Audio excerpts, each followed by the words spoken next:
दोस्तों आज का टॉपिक है टेंसेज। मैं जितना अच्छा हो सके समझाने की कोशिश करूँगा और अगर आप वीडियो एंड तक देखते हैं तो इस बात की गारंटी मैं लेता हूँ कि आप टेंसेज के अंदर एक्सपर्ट हो जाओगे। चले टाइम ना वेस्ट करते हुए शुरू करते हैं। टेंस बेसिकली ज़माने को ही कहते हैं, टाइम को, यानी कि जब हम बात करते हैं तो इसमें हम ये देखते हैं कि किस टाइम की बात कर रहे हैं हम, किस वक्त की बात हो रही है, कौन से ज़माने की बात हो रही है। तो ये सारी चीज़ें टेंसेज हमें दिखाते हैं। तो टेंसेज इंपॉर्टेंट होते हैं किसी भी लैंग्वेज के अंदर।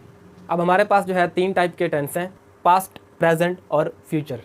ठीक हो गया। अब इनके आगे टाइप्स होती हैं चार चार टाइप्स होती हैं तीनों की, और इनका एक ही नेम है। मज़े की बात है ना, एक ही नेम है। ज़्यादा आपको परेशानी नहीं होगी। पहला नाम क्या है? इंडेफिनिट, दूसरा कंटिन्यूअस, तीसरा परफेक्ट और चौथा परफेक्ट कंटिन्यूअस। चलें जी, आज का जो हमारा एजेंडा प्रेजेंट टेंस है। सबसे पहला है इंडेफिनिट, प्रेजेंट इंडेफिनिट। ठीक हो गया। इंडेफिनिट का क्या मतलब हुआ? अनक्लियर, यानी कि जो भी हम बात कर रहे हैं वो क्लियरली हमें टाइम नहीं बता रहा कि कब की बात हो रही है।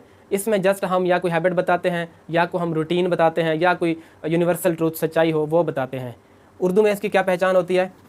फ़िक्रे के आखिर में ता है, ती है या ते है। अच्छा जी, अब इंग्लिश में फार्मूला क्या है इसका? सब्जेक्ट प्लस वर्ब की first form plus S E S या I E S plus object. Got it?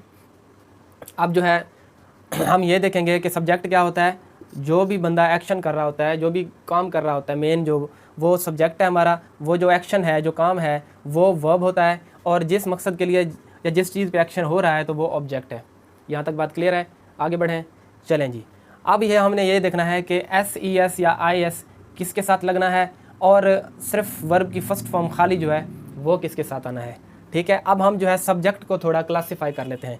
अगर आपका सब्जेक्ट है ही, शी, इट, कोई बेजान चीज़, या फिर कोई सिंगुलर चीज़ है, ठीक है, वाहिद चीज़ है, सिंगुलर, तो फिर आप वर्ब की फर्स्ट फॉर्म के साथ V1 के साथ क्या लगाओगे? प्लस एस भी लगा सकते हो, ई एस भी लगा सकते हो, या आई ई एस भी लगा सकते हो।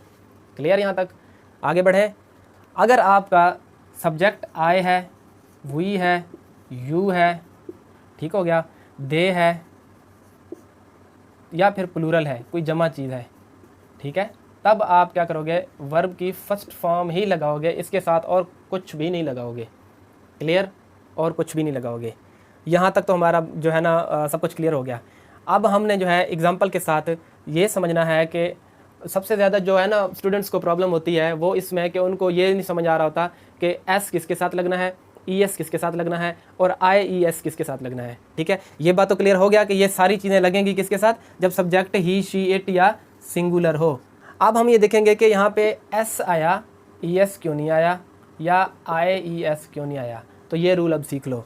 जब भी इस वर्ब के जो है एंड वाला जो वर्ड है आपका, ये एंड वाला, ये अगर है वाए, ठीक है, ये अगर एंड वाला वर्ड है वाए, और इससे पहले आ रहा है ए, ई, आई, ओ, यू, यानी कि ये वावल्स अल्फ़ाबेट्स, ये वावल्स अगर आ रहे हैं इस वाई से पहले, यानी वर्ब के एंड में वाई है और इससे पहले इनमें से कोई वर्ड आ रहा है, ठीक है, यानी वावल में से एक वर्ड आ रहा है, अल्फ़ाबेट, वावल अल्फ़ाबेट में से कोई आ रहा है, ए हो सकता है, ई हो सकता है, आई, ओ या यू, तो फिर क्या लगाओगे आप?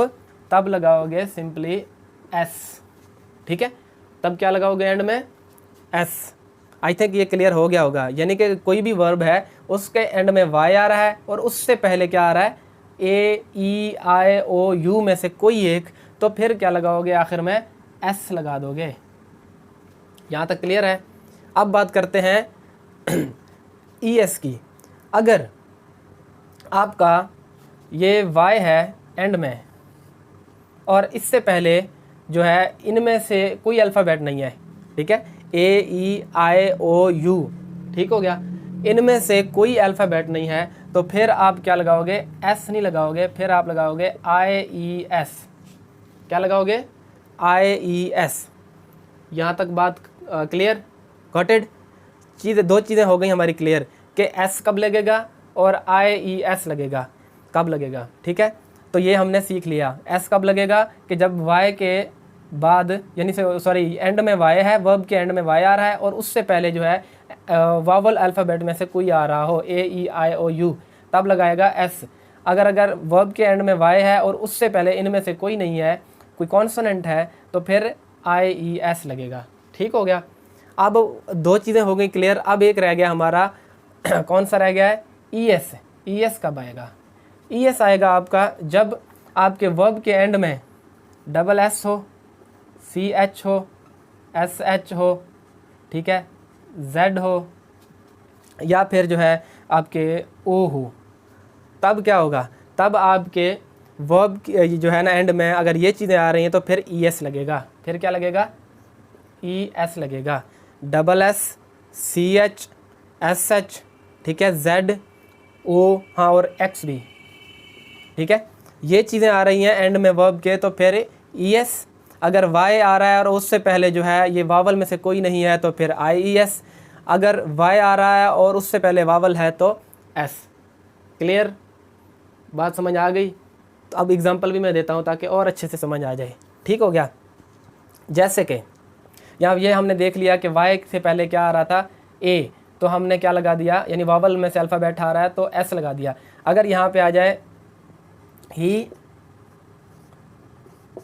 फ्लाई काइट्स, अब देखो वाई है लेकिन इससे पहले क्या है, इन वावल्स में से कोई भी नहीं है, एल है, मीन्स के कोई कॉन्सोनेंट है। तो अब क्या लगाओगे, ये वाली कंडीशन, ये आई ई एस लगा दोगे तो क्या बन जाएगा, फ्लाइज।